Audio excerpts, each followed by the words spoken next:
Salut les amis, c'est William. Aujourd'hui, dans cette nouvelle vidéo, je suis content de vous retrouver. On va parler intonation de voix. Il y a beaucoup de personnes qui, suite à mes vidéos sur l'élocution, sur la diction et sur la voix, que ce soit la voix puissante ou la voix grave, m'ont envoyé un message privé en me demandant « William, j'aimerais des conseils sur l'intonation de ma voix. » Parce que je trouve que j'ai une voix qui est un petit peu trop plate, une voix qui n'est pas assez mélodieuse. L'intonation de la voix, c'est tout simplement la mélodie que va faire votre voix, c'est fortement lié à l'élocution que vous avez, à la diction que vous avez, donc la manière dont vous allez articuler les mots. Mais c'est un petit peu spécial et dans cette vidéo-ci, j'aimerais donc vous donner des conseils très précis pour arriver à avoir une voix assez mélodieuse. En plus de ça, il faut savoir qu'une voix qui va être enrichie, qui va être mélodieuse, va être une voix qui va être beaucoup plus belle à écouter et vous allez facilement pouvoir capter l'attention de votre auditoire à l'oral. Parce que si je vous parle avec un ton monocorde comme je suis en train de le faire actuellement, enfin j'ai même du mal à le faire parce que c'est pas du tout ce que je fais d'habitude. Donc là, vous voyez que concrètement, je parle avec la même note tout le temps, qui est un petit peu basse, un petit peu grave. Par contre, si je commence à parler normalement, parler comme je le fais dans mes autres vidéos, eh bien vous voyez que des fois j'utilise des tons qui sont un petit peu plus graves, et puis des fois je pars un petit peu plus dans l'aigu. Donc le but de cette vidéo, vous donner, il me semble, 6 conseils exacts et précis pour vous permettre d'avoir une bonne intonation de voix et une voix mélodieuse. Alors le premier conseil que j'aimerais vous donner, c'est tout simplement le fait de réussir à bien prononcer les mots en fonction de la ponctuation. Et je vais vous donner un exemple très simple qui est assez marquant en France. C'est l'ancien président de la République, Jacques Chirac, qui autrefois parlait extrêmement rapidement avant d'être élu président. Si vous arrivez à retrouver d'anciennes vidéos de lui lorsqu'il était assez jeune, vous vous rendrez compte qu'il parlait extrêmement rapidement et extrêmement vite. Et le problème, c'est que quand vous parlez rapidement, eh bien vous avez tendance à justement manger un petit peu cette mélodie et manger un petit peu l'intonation de votre voix. Donc ce qui va se passer, c'est qu'en fait, lorsque Jacques Chirac a voulu être élu président de la République, il a énormément travaillé son discours et sa prosodie, la manière dont il parle. Et ce qui s'est passé, c'est qu'ensuite, vous vous rendez compte qu'il parle extrêmement lentement lorsqu'il était président de la République. C'était quelqu'un qui parlait comme ça, qui concrètement prenait de grandes respirations dans ses phrases et parlait sur un ton assez solennel comme ça. Donc c'était sa manière de parler, il avait trouvé un petit peu son packaging de communication et c'est ce qu'il qualifiait vraiment. Maintenant, je vous dis pas d'aller à l'excès comme lui parce que lui c'était peut-être un petit peu trop mou et concrètement si vous faites des vidéos sur YouTube ou si vous faites une prise de parole et que vous laissez des grands temps de respiration comme ça, bon, ça risque pas de le faire. Mais concrètement, retenez bien que si vous accentuez et si vous surjouez même la ponctuation, vous allez pouvoir avoir une voix qui sera naturellement plus mélodieuse. Vous voyez là par exemple, à la fin de ma phrase, plus mélodieuse, je mets un point et ensuite j'enchaîne. Donc, juste le fait de respecter correctement la ponctuation et d'éviter de parler trop rapidement vous permettra déjà d'avoir une voix et une meilleure intonation et une voix plus mélodieuse à l'oral. La deuxième chose et le deuxième conseil de cette vidéo, c'est de savoir travailler sa diction et son articulation. Pareillement à la vitesse de votre débit de parole, si vous n'arrivez pas à articuler correctement les mots, eh bien vous risquez justement de vous enfermer dans une unique note et dans une unique hauteur de voix. C'est-à-dire que tout simplement, si vous n'articulez pas correctement, rien que le fait de forcer l'articulation, vous allez voir que votre voix va faire des hauts et des bas.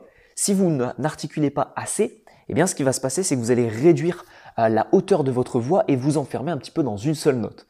Donc ce que je vous recommande, c'est peut-être si vous avez des problèmes de diction et d'articulation, d'aller voir 2 vidéos, je vous mettrai peut-être une petite notice ici ou juste ici, 2 vidéos que j'ai faites sur une, améliorer sa diction, et l'autre sur des exercices spécialement pour améliorer sa diction. Il y a l'exercice du bouchon, il y a l'exercice du crayon, vous retrouverez tout ça sur la playlist communication de cette chaîne YouTube. Troisième principe pour arriver à avoir une bonne intonation dans ces phrases et lorsque vous parlez à l'oral, c'est de comprendre le principe de la voix ascendante et de la voix descendante. En fait, quand vous allez faire une phrase, de temps en temps, vous allez finir de manière descendante votre phrase et des fois, vous allez peut-être finir votre phrase de manière ascendante. Et je ne sais pas si vous avez remarqué en termes de grammaire et de vocabulaire la différence entre les 2 phrases. La première était assurée. La première, c'est vous finissez votre phrase de manière descendante. Ça existe et c'est comme ça. C'est une affirmation. Par contre, peut-être que des fois, là c'est plus une subjection, une hypothèse ou tout simplement une question que vous allez poser, eh bien là, ça va être une voix qui va être un petit peu plus ascendante. Donc là, vous allez avoir une voix qui va partir un petit peu plus dans l'aigu à la fin de votre phrase. Peut-être que demain, il fera beau. Vous n'allez pas dire peut-être que demain, il fera beau. Donc concrètement, lorsque vous utilisez une voix qui va être plus ascendante, c'est plus lorsque vous allez faire des hypothèses, lorsque vous allez par exemple poser des questions à une personne. Tu penses que demain il fera beau? Vous finissez sur une note un petit peu plus aiguë. Alors que si vous dites demain il fera beau, là vous finissez sur une note qui est un petit peu plus grave parce que c'est une affirmation, vous êtes sûr de ce que vous êtes en train de dire. À noter qu'une voix qui est naturellement plus grave aura tendance à être plus écoutée et aura tendance à être plus je dirais, symbole d'autorité. C'est-à-dire que tout simplement, lorsque vous allez prendre une voix vraiment grave, que vous allez dire quelque chose de manière assez grave et peut-être en prenant un ton de voix vraiment forcé dans les graves, on comprendra tout de suite que vous voulez affirmer vos propos et ce que vous dites, vous le pensez sincèrement. Alors que lorsque vous posez peut-être un petit peu des questions, vous allez avoir une voix qui naturellement partira dans l'aigu. Donc comprendre vraiment ces deux notions-là, voix ascendante et voix descendante, et justement formuler vos phrases avec ces deux principes-là. C'est-à-dire que lorsque vous souhaitez faire des questions, des hypothèses, partez sur de l'ascendant, et lorsque vous souhaitez affirmer les choses, partez sur une voix plus grave, plus solide, qui aura tendance à être plus autoritaire et plus écoutée. Quatrième principe de cette vidéo, souriez pour améliorer l'intonation de votre voix. Et pour ça, je vais vous donner un exemple très simple. C'est une technique de vente qu'on utilise dans la vente par téléphone. Et c'est expliqué aux personnes lorsqu'on les forme sur de la vente par téléphone. C'est tout simplement de sourire au téléphone malgré le fait que la personne ne soit pas en face de vous. Ce qui va se passer, c'est que vu que la personne n'est pas en face de vous, vous avez plus que deux types de communication qui sont efficaces. La communication verbale, les mots que vous allez employer, votre champ lexical, et la communication paraverbale, c'est votre voix. Vous n'avez plus la communication corporelle, la communication non verbale, parce que tout simplement, vous êtes par téléphone. Mais ce qu'on recommande vraiment aux vendeurs par téléphone de faire, c'est tout simplement de sourire à l'oral parce qu'on sent que la voix est naturellement plus joyeuse, plus chatoyante, et justement, on a une meilleure intonation de voix lorsque l'on sourit. Et donc, ce que je vous recommande vraiment de faire, si vous voulez travailler votre intonation de manière très simple, c'est juste de sourire à l'oral. Vous verrez que vous aurez une voix qui partira plus facilement dans l'aigu et une voix qui, de temps en temps, lorsque vous ne sourirez plus, partira dans votre grave habituel. Donc le sourire à l'oral, c'est extrêmement important et intéressant. Sans forcément y prêter attention, vous verrez que votre voix partira naturellement plus dans des hauteurs et dans des graves naturellement. À noter également que c'est toujours plus plaisant de discuter avec une personne qui est en train de sourire. Donc même si ça n'influe pas directement votre voix, je pense qu'au moins ça aura le mérite d'influencer peut-être la perception de votre voix de la personne que vous avez en face de vous. Donc dans tous les cas, souriez à l'oral, c'est extrêmement important, ça montre que vous êtes chaleureux, ça montre que vous êtes convaincu de ce que vous racontez, donc vous ne pouvez avoir que des points positifs à sourire lors de vos prises de parole ou de votre communication tout simplement. Cinquième point de cette vidéo, c'est quelque chose que j'apprécie beaucoup, mais attention, je tiens à mettre un petit bémol là-dessus, ça peut devenir un tic de langage. Je sais que moi j'en ai certains tics de langage que vous pouvez peut-être identifier dans certaines vidéos. Donc c'est en fait le fait d'utiliser certaines phrases, certains mots ou certaines petites expressions qui vous sont propres et qui vont enrichir l'intonation de votre voix de manière naturelle.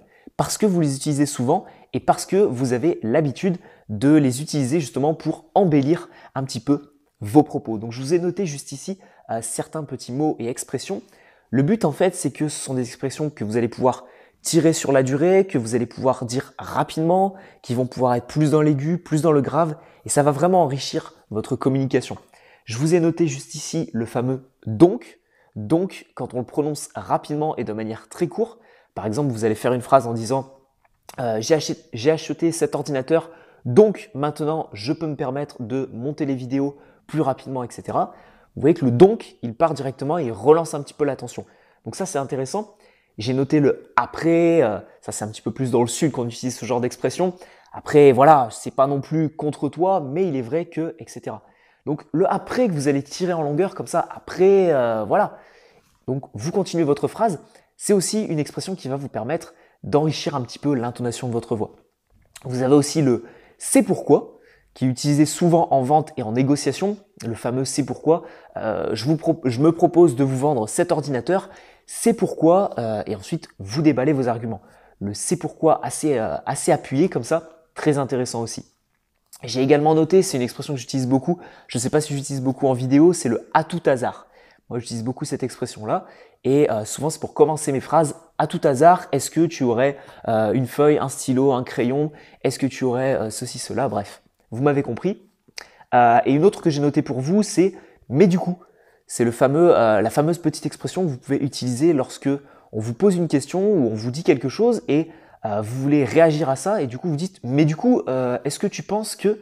Et en fait, le mais du coup avec le mais très appuyé va permettre également d'enrichir l'intonation de votre voix. Donc comme je vous l'ai dit au début de ce 5e point, attention quand même à ne pas trop utiliser ces expressions-là et à ne pas faire en sorte que ça devienne des tics de langage. Si vous voulez éviter et si actuellement vous avez des tics de langage, je vous invite également à regarder une vidéo que j'avais faite précédemment pour supprimer des tics de langage. C'est très intéressant et c'est de manière vraiment concrète. Vous allez pouvoir vous enregistrer et analyser les mots que vous dites le plus. Donc vous tapez tic de langage William Moreau sur YouTube et vous retrouverez cette vidéo. Et enfin, 6e et dernier point de cette vidéo, c'est le fait d'identifier les mots qui vont être importants à l'oral. Là, par exemple, vous avez vu, j'ai eu un petit peu du mal à trouver le mot identifier, mais je l'ai fortement appuyé. D'identifier les mots importants à l'oral. Et en fait, ça va être de les identifier et ensuite de les appuyer par votre intonation de voix, votre gestuelle et peut-être même aller jusqu'à les répéter à l'oral. Et je vous prends encore une fois un exemple que je me suis noté ici. Vous discutez avec quelqu'un qui est nouveau dans votre entreprise et vous lui dites « Cela fait plus de 20 ans », donc là vous faites ça par exemple, donc vous insistez avec votre gestuelle plus votre voix 20 ans et ensuite vous dites « Oui, 20 ans que je travaille au sein de cette entreprise ». Et concrètement, le 20 ans, on aura compris qu'il est extrêmement important, que vous voulez appuyer vraiment là-dessus, c'est pour ça que vous faites cette phrase. Donc, vous faites une gestuelle, vous dites 20 ans, et ensuite vous le répétez. Oui, ça fait 20 ans. Et ce sont 3 choses que vous pouvez faire, donc appuyer vraiment le mot, faire une gestuelle, que ce soit au niveau des yeux, du regard, des gestes, etc. Ou même répéter le mot en question si vous n'arrivez pas à l'appuyer assez fortement avec votre gestuelle ou avec votre voix. Je peux vous le faire d'une autre manière. Vous dites par exemple, cela fait plus de 20 ans, oui, 20 ans que je travaille dans cette entreprise. Et donc là, tout simplement, juste sans gestuelle, avec une intonation de voix qui reste monocorde, vous arrivez quand même à appuyer certains mots parce que vous allez les répéter. Après, je peux vous le faire d'une autre manière. Je peux vous dire, cela fait plus de 20 ans que je travaille dans cette entreprise. Bon, j'ai appuyé un petit peu le 20, mais vous m'avez compris, gestuelle, appuyer au niveau de la voix ou répéter, ce sont des éléments essentiels qui vont vous permettre d'enrichir l'intonation de votre voix. Voilà, j'espère que ces 6 conseils vous auront aidé à comprendre comment enrichir un petit peu l'intonation de votre voix. Si vous cherchez d'autres conseils sur la voix, j'ai fait une vidéo sur avoir une belle voix, avoir une voix plus puissante, avoir une voix plus grave et comme je vous l'ai dit, des exercices de diction ou d'élocution. Si vous êtes encore en train de regarder cette vidéo, c'est sûrement parce que vous cherchez à développer vos compétences à l'oral. Que ce soit l'aisance relationnelle, que ce soit la capacité à convaincre à l'oral ou la capacité à réaliser de bonnes prises de parole en public. Vous êtes peut-être étudiant, entrepreneur, salarié dans une entreprise, manager ou quoi que ce soit. Dans tous les cas, je vous offre 1 heure de formation prise de parole en public et communication. C'est gratuit et totalement offert. Vous allez me dire, William, la miniature elle est là, mais je ne peux pas cliquer dessus. Comment j'accède à cette formation vidéo? C'est très simple. Vous avez un lien dans la description de cette vidéo-ci. Vous cliquez dessus, vous arrivez sur une page de mon site internet, vous rentrez votre email pour que je puisse vous envoyer 5 vidéos de formation par email de manière privée, juste pour vous. Cette formation, elle a été filmée et réalisée dans le but de vous aider sur votre communication. Si ça vous intéresse, profitez-en, c'est gratuit et offert de bon cœur. Si vous souhaitez également recevoir d'autres vidéos, abonnez-vous à cette chaîne YouTube. C'était William, on se retrouve sur la formation ou pour une prochaine vidéo. Vous connaissez la chanson. Ciao, ciao les amis.